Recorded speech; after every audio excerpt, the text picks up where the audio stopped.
Oh, hello there. It's been a while, hasn't it? I'm Luke, welcome to Down from the Attic. Let's see what I can find. Now, being a Brit, it might surprise some of you to hear that I really don't care for football. As much as it's our national sport, following the teams, the players, statistics, matches, it never really interested me, and I can't kick a ball in a straight line to save my life. However, there was one time in my childhood that football really got a grip on me, and that was with Pro Action Football.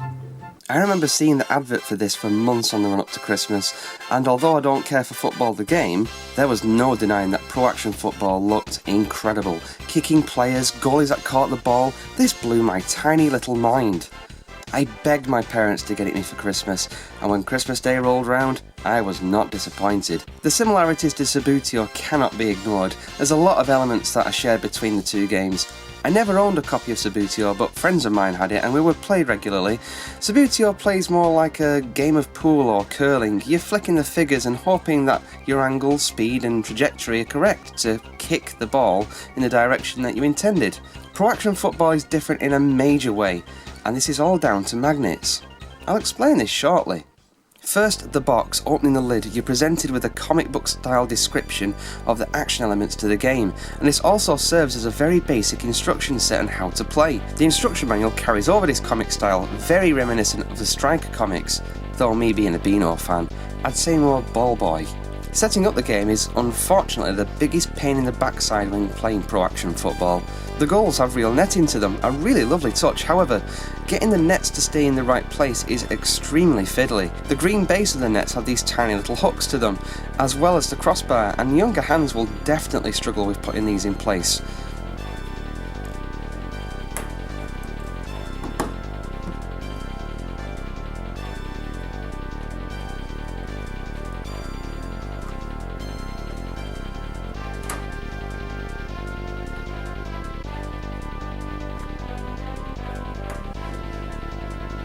Once the nets are finally in place, we can come to the pitch, the next obstacle in setting this up.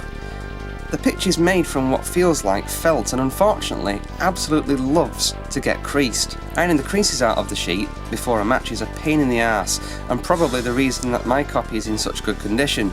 With having to iron, there were few times this game was actually played. Who'd want to do chores before playing a board game? You can steam the hell out of this, press on as hard as you like, those creases will never ever leave. This presents a problem when playing. These creases create little channels that the ball will run along and also cause minor hills in the pitch, affecting the travel of the ball. I've read the best solution is to pin the felt to a board. I've seen others using clamps on a table to pull it taut. What a lot of effort just to set the game up. As in a real game of football, each player gets 11 team members. The goalie goes in, well, the goal, and the other 10 members, each player is allowed to position on their side of the pitch however they like, opting to use real football formations like 4-4-2, 5-3-2, 3-3-4. Who goes first is decided by the flip of a coin. It's a good tactic to have a player close by near kick-off. If the ball goes into free space, your opponent can then try to take possession. How you kick the ball is what makes this game special. The footballs are magnetic, and all the team players have a metal ring around the base, which allows the ball to stick to that player. To kick, you quickly tap the player on the top of the head, and the ball is pinched away from the ring and across the pitch. Such a neat idea, and it works fantastically. You're able to position the ball in the direction you wish to kick it before tapping the player, and this allows for some interesting and strategic play. You can attempt to go along and kick to a player on the other side of the pitch, or play it safe and kick to a player close by. Players take it in turns to move the players by flicking them around the pitch, passing and dribbling the ball and trying to get goals. You can only make one move a turn. This creates a frantic pace to the game, and trying to intercept and stop your opponent or make a play for the goal is really good fun. Opponents can attempt to tackle you and gain possession of the ball by flicking towards your player. If their player hits the ball first but not you, then they've successfully tackled you. If they hit you first, it's a foul. If two opposing players are in contact with the ball, you gently separate them, and whichever the magnetic ball remains stuck to is in possession of the ball. Neat! Similarly, the goalies have a small magnet in their chest that allow him to catch the ball. This never fails to make me smile.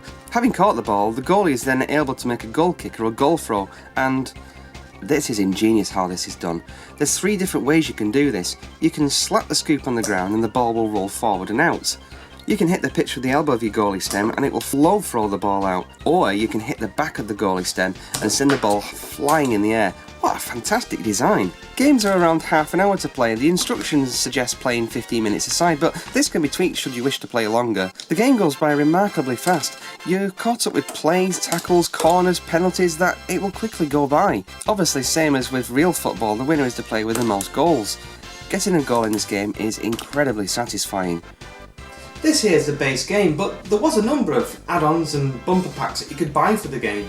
Parker Games also offered team sets. These were usually country team kits. You'd unclip the standard figures from the base and you'd replace them with your new team. Additionally, there was a grandstand that you could use to keep score on, and this also played crowd sounds for immersion. Though I can imagine this getting pretty grating after a while. This game's over 20 years old, and although out of production, there are variants on the market that you can still buy. The latest iteration being Total Action Football by Ideal Games. However, vintage copies like this aren't too difficult to come by and will cost you around £15 to £20. This game delivers on its name. It's action-packed, it's fun, and it stays true to the football formula and rules, with some interesting game mechanics. Although it's not a board game per se, it's tabletop gaming at its finest. I might not be football crazy, I might not be football mad, but Pro Action Football is one of the coolest games that I ever had. Thanks again for watching. I'll talk to you again soon.